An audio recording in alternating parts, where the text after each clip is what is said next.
சின்ன வயசுக்காரங்க இளம் ஜெனரேஷன் வரணுங்க, வந்தால் தான் நல்லது. அவங்களே 50 வயசு 70 வயசு 80 வயசில் உட்காந்துட்டு இருக்கும்போது இளம் தலைமுறைக்கு வழி விட்டால் தான். ஏன்னா பெட்ரோல் போடுறோம், 100 ரூபாய்க்கு போடுறோம், இப்போ 110 ஆகி போச்சு. மேலே ஏறி என்ன பண்ண பெட்ரோல் வண்டி ஓட்டதான் வேணாவா? மக்களே வேணும்னா இப்போ மாற்றிருக்காங்க, வேணும்னா இப்போ அதே ஆச்சு போட்டிருப்பாங்கள்ல. 2 பேருமே ஓட்டு காசு கொடுத்தாங்கன்னு சொல்லலை. ஆனால் மக்கள் வாங்கிட்டு ரெண்டுமே நம்மளுக்கு தேவையில்லை, ஒரு புது ஆள் ஒன்று சொல்லி மாற்றம் வேணும் தான் சொல்லி போட்டிருக்காங்க. பழைய இதில் டிஎம்கேலையும் சரி ஏடிஎம்கேலையும் சரி நிறைய பெண்களுக்கு பாதுகாப்பு இல்லை. இளம் தலைமுறை வந்து நிறைய கஞ்சா சாப்பிட்றாங்க. முன்னாடி 3வது யார் வந்திருந்தாலும் வாய்ப்பு இந்த கட்சி 2 கட்சியுமே கந்துடும். புதுசாக வந்தவங்களாம் வாய்ப்பு கொடுத்துருப்பாங்க. அது விஜய்க்குன்னு இல்லை, ஆனால் மக்கள் மாற்றம் வேணும் தான் போட்டிருக்காங்க.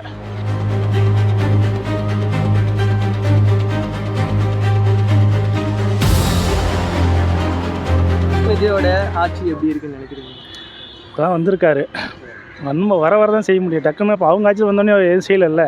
எல்லாமே வந்து மாறின பிறகு தான் கொஞ்சம் டைம் தேவை. எடுத்தோடனே ஒரே நாளில் இப்போ ஒரு வீட்டில் ஒரு பிரச்சனை நடக்குன்னா அதுக்கு ஒரு போலீஸ் தனியாக போட்டு நம்ம இப்போ பண்ண முடியாது. ஒன்று ஸ்டெப் எடுத்து ஒன்று தான் செய்ய முடியும். இன்னும் டைம் தேவை. இன்னும் ஒரு 2 மாதம் கூட ஆள் ஆட்சியில் உட்காந்து ஒரு டைம் கொடுத்தோன்னா ஒரு 1 இயர் கண்டிப்பாக 1 இயர் ஆகிடும். அந்த டைம் கொடுத்து ஆனால் கரெக்டாக இடம் போட்டுக்கிற ஆளுங்களா, கரெக்டான ஆளுங்க. இன்னும் வரவேற்றுக்குதுன்னா எம்எல்ஏக்கள் லேடிஸுங்களுக்கு 13 பேர் வந்தது தான் மெயின். இது வரைக்குமே சின்னவங்களுக்கு எல்லாத்துக்குமே வாய்ப்பு யாருமே கொடுத்தது எந்த 2 கட்சியிலுமே. நான் இந்த கட்சியில் சின்ன பசங்களுக்கு தான் வாய்ப்பு அதிகமாக, எல்லாமே 30 வயசு 40 வயசு 60 50 வயசுக்குள்ளே தான் வாய்ப்பே கொடுத்துருக்காங்க. நல்லா இருக்குது, மேலும் சிறப்பாக வரணும். அதால் வந்து நாங்கள்லாம் ஆதரவு தெரிவிக்கிறோம். கரண்ட் வந்து பொதுவானது. இந்த வெயில் நேரத்தில் இல்லாதவங்க கூட ஏசி போட்டு படுத்துனுங்கிறான். இப்போ கரண்ட் பத்தலை. அடுத்த இதுக்குள்ளே நல்லா செஞ்சுட்டா சரியாக இருக்கும். பரவாயில்ல. அதாவது முதல்ல இப்போ 50 வருஷமாக வந்து திராவிட இயக்கம் டிஎம்கே ஏடிஎம்கே இதே மாற்றி தான் வந்துட்டு இருந்துச்சு. இது மாற்றி வருங்கிறது வந்து உண்மையிலே மாறுதல் தேவை தான். ஏன்னா அவங்களே ஆட்சி புரிஞ்சிட்டே இருந்தால் நமக்கு நல்லது கெட்டது தெரியாது இல்லையா? உண்மையாக மனசுலேருந்து சொல்கிறேன் இதை நான், நல்லது கெட்டது தெரியாது. இப்போ மாறி வந்ததுனால கண்டிப்பாக அது வந்து நம்ம நல்லது தான் நான் நினைக்கிறேன். நான் அது இல்லாமல் விஜய் செய்வார் தான் நினைக்கிறேன். ஏன்னா ஏற்கனவே அவரும் ஏடிஎம்கே ஆட்சியில் இருந்தார், டிஎம்கே ஆட்சியில் இருந்தார். இப்போ அவரே சிஎம் ஆன பிறகு குறைகள்லாம் எத்தனை குறைகள்னு தெரிஞ்சுக்கிட்டாங்க. இப்போ குறையை வந்து பார்த்துட்டு நாமளே சிஎம் ஆகிட்டு கடைசி இதாக தப்பு செய்யக்கூடாதுன்னு அவருக்கு ஒரு மனசில் ஒரு பயம் இருக்கும். ரொம்ப நல்லா இருக்குது, ஆட்சி நல்லா இருக்குது. இன்னும் கொஞ்சம் ஒரு ஸ்டாண்ட் பண்ணணும். இந்த அரசியல் கொஞ்சம் கற்றுக்கிட்டு அதெல்லாம் சரியாக பண்ணார்னா தொடர்ந்து அவரோட ஆட்சி நல்லா தான் இருக்கும். ஒவ்வொரு ஸ்டெப்பும் நல்லா எடுத்து வைக்கிறாரு. கூட இருக்கவங்களும் நல்லா சப்போர்ட் பண்ணுறாங்க. ஒரு நேர்மையான ஆட்சி கொடுத்தாருன்னா ரொம்ப வருஷம் அது ஓடிக்கிட்டே இருக்கும். ஒரு 5 வருஷம் தாக்கு பிடிப்பார்.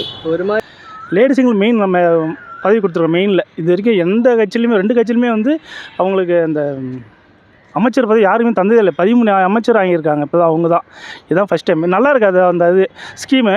ஆனால் கொண்டு வரணும். டைம் கொஞ்சம் வெயிட் பண்ண. எல்லாமே கேள்வி கேட்குறாங்க தான். உங்கள் ஆட்சியில் நான் இப்போ விஜய் கேட்டார் தான், இந்த பிரச்சனை ஆச்சு, அந்த ஒரு பொண்ணு இறந்துட்டாங்கன்னு சொல்லி. இப்போ அவர் ஆச்சும் இப்போ இவங்க ஆச்சும் அவர் கேள்வி கேட்குறாங்க தான். அது டக்குன்னு நம்ம சரி செய்ய முடியாது. கூட கொஞ்சம் இருந்து அதை கொண்டல் பண்ணிட்டு போகணும். இப்போ தான் வந்திருக்கா டக்குன்னு நம்ம நீங்கள் என்ன பண்ணீங்க தூங்கிட்டீங்களா, இப்போ உங்கள் அண்ணன் அன்றைக்கி சொன்னார் இன்றைக்கி சொன்னார்னா அது வந்து யார் இப்போ நானே இருந்தாலும் நாளைக்கு வந்து டக்குன்னு செய்ய முடியாது. அது எதுவும் ஒரு வீட்டுக்கு ஒரு போலீஸ் பண்ண முடியாது. போட்டிருக்காங்க, பொறுமையாக அதை ப்ராப்பராக செய்யலாம். டைம் தேவை. அதாவது சின்ன வயசுக்காரங்க இளம் ஜெனரேஷன் வரணுங்க, வந்தால் தான் நல்லது. அவங்களே 50 வயசு 70 வயசு 80 வயசில் உட்காந்துட்டு இருக்கும்போது இளம் தலைமுறைக்கு வழி விட்டால் தான் அட்லீஸ்ட்டு நாடும் நல்லாயிருக்கும், நாமளும் நல்லா இருப்போம். ஈராக் போகிறனால அதெல்லாம் தெரியாது, இதெல்லாம் ஏற்றுனாங்க. ஆனால் இப்போ வந்து இவர் வந்து தான் ஏற்றுட்டாங்க அப்படின்ற மாதிரி. அது எப்படி வந்து இவர் வந்து ஏற்றுவார்? அன்னைக்கு கேட்டதுக்கு வந்து அந்த பெட்ரோல் நிறுவனத்தை கேட்கணும்னு சொன்னாங்களே, மோடியை போய் கேட்க போனாக்கா அது எப்படி? இது அதே பெட்ரோல் நிறுவனம் தான் நான் வந்து கச்சா எண்ணெய் விலை கம்மியாக இருக்கும் குறைக்கணும். எங்கே குறைச்சிங்க கேட்குறேன். இப்போ வந்து ஏற்றிங்கன்னா எப்படி வருது? தேர்தலுக்கு அப்புறம் ஏற்றுறது எப்படி? அது இந்த 1 மாதமாக பார்த்தீங்கன்னா டிஎம்கே கேட்குற கேள்விகள்லாம் ஒரு சும்மா ஃபுல் ஃபோர்ஸாக இருக்குது. இதை வந்து ஆட்சியில் இருக்கும்போது அது அவங்களுக்குள்ளே போட்டால் போட்டி, அது அப்படி தான் இருக்கும். நம்ம வந்து அதை சொல்ல முடியாது. ஏன்னா பெட்ரோல் போடுறோம், 100 ரூபாய்க்கு போடுறோம், இப்போ 110 ஆகி போச்சு. மேலே ஏறி என்ன பண்ண பெட்ரோல் வண்டி ஓட்டதான் வேணாவா? யூஸ்வலாக எல்லா பொலிட்டிஷியனுக்கும் வரும். எல்லோரும் ஆட்சிக்கு வரப்போ பார்த்திங்கன்னா அவங்க தோற்று போனவங்க இல்லை எதிர்கட்சிக்காரங்க அவங்களாம் என்ன பண்ணுவாங்கன்னா அவங்க அந்த ஆதங்கத்தை எப்படி வெளிப்படுத்துறதுன்னு தெரியாமல் இந்த மாதிரி ஒரு சுச்சுவேஷன் கொண்டு வந்து க்ரியேட் பண்ணுவாங்க. அதெல்லாம் வந்து அவர் மீறி தான் வரணும். இது எல்லாருக்குமே நீங்களே ஒரு தொழில் செய்கிறப்ப பார்த்தீங்கன்னா பல போட்டிகள் இருக்கும். இப்போ ஒரு ஜாப்புக்கு போனப்போ அந்த இடத்துல நிறையா டிஸ்டர்ப் இருக்கும். அதெல்லாம் நம்ம ஃபேஸ் பண்ணி தான் ஆகணும். அவர் அரசியலுக்கு புதுசு தான், ஆனால் கற்றுக்குவார். எல்லாருமே பிறந்தவொடனே அரசியல் கற்றுக்கிட்டு வர்றதில்ல. விஜயும் அந்த மாதிரி ஒரு கற்றுக்கிட்டு நல்ல ஒரு ஆட்சி கொடுப்பாருங்க. சரி, மக்களுக்கு நல்லது செய்வார் அப்படிங்கிற நம்பிக்கை இருக்கா? கண்டிப்பாக இருக்கும். எல்லாருமே எல்லா ஆட்சியாளர்களும் நல்லது தான் செய்கிறாங்க, அதெல்லாம் மாற்றம் இல்லை. இவரும் அது மாதிரி இவரோட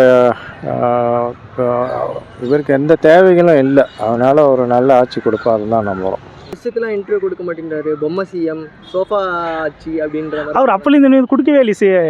அப்போ என்னைக்கு அந்த பிரச்சாரம் அதுலேருந்து இன்ன வரைக்கும் ஒரு ப்ரெஸ் மீட் ஒன்றும் பண்ணவே இல்லை. பண்ணாலும் தான் அது அவர் ரீசன் கேட்கணும் ஏன் கொடுக்கலன்னு. ஆனால் எலெக்ஷன் ஆரம்பிச்சதுலேருந்து அந்த பிரச்சாரம் போயிட்டு அப்போ அந்த கரூர் சம்பவம் கூட ஒரு ப்ரெஸ் மீட் கொடுக்கவே இல்லையே. இன்னி வரைக்கும் அவர் எதுவும் தரவே இல்லை. வெயிட் பண்ணலாம். வெயிட் பண்ணி அவர் நல்லா செய்வாருன்னு நினைக்கிறீங்களா? கண்டிப்பாக. ஏன்னா மக்களே வேணும் தான் இப்போ மாற்றிருக்காங்க. வேணும்னா இப்போ அதே ஆட்சி போட்டிருப்பாங்கள்ல. கண்டிப்பாக 2 பேருமே ஓட்டு காசு கொடுத்தாங்கன்னு சொல்லலை. ஆனால் மக்கள் வாங்கிட்டு ரெண்டுமே நம்மளுக்கு தேவையில்லை, ஒரு புது ஆள் ஒன்று சொல்லி மாற்றம் வேணும் தான் சொல்லி போட்டிருக்காங்க. போட்டு டக்குன்னு மாறணும்னா மாற முடியாது, கொஞ்சம் டைம் தேவை. நான் என்ன கேள்வி கேட்குறேன்னா, மாற்றத்துக்காகலாம் ஒன்றும் மாறல, சினிமா கவர்ச்சிக்காக மாறிட்டாங்கன்றாங்க. சினிமா காட்சி அப்படி இல்லை, மக்களுக்கு பிடிக்கல. 2 கட்சியுமே பிடிக்கல தானே. இப்போ சினிமா இப்போ விஜயை விட்டுட்டு வேறு ஆள் வந்தாலும் மக்கள் ஏற்றுருப்பாங்க. விஜயை விட்டுட்டு விஜய் இப்போ அரசியல் அவர் சினிமாவில் நடிச்சார், மக்களுக்கு தெரியுது.